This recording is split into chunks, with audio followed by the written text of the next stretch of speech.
মইরা গেলে মানুষ কান্দে, তাই তাই আমি মরলে আপনিও কানবেন?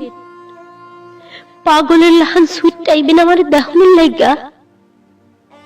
আপনারও মন খারাপ হইব, বুকের ভেতরটা ভাঙ্গা সুইরা কান্দো নাইব? আচ্ছা আচ্ছা কইতে পারেন মইরা গেলে মানুষ কান্দে কেন? কেন লোক জমা হয়? আরে মানুষটা অনেক ভালা ছিল, কেন লোকে কয়? মইরা গেলে কি মানুষের কাছে ভালো হন যায়, আপন হন যায়?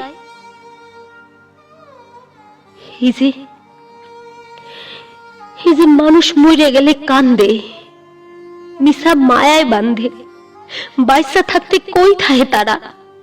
বুকের জমিন ফাইটটা চৌচির হইয়া যায়, অবহেলার বিষে ভিতর ঘর পুইরা ছাই হইয়া যায়।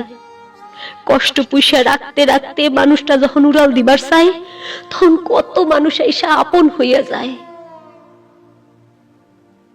আচ্ছা আপন মানুষ হারাইয়া গেল বলেই মানুষ কান্দে, নাকি নাকি পর মানুষ সারা জীবনের লাইগা মুক্তি দিয়ে চইলে গেল বললে মাতম করে?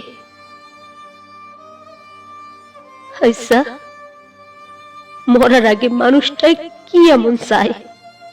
কেন মানুষ অবহেলার চাদরে ঢাকা দিয়া যায়? কেন একটু ভালোবাসা দিবার পারে না? চাতক পাখির লাহান চাইয়া থাকলেও কেন প্রিয় মানুষটারে একবার দেখবার পারে না? মরে গেলে কেন সুইটটা আসে? তাই কি মরে গেলে মানুষ ভালোবাসে?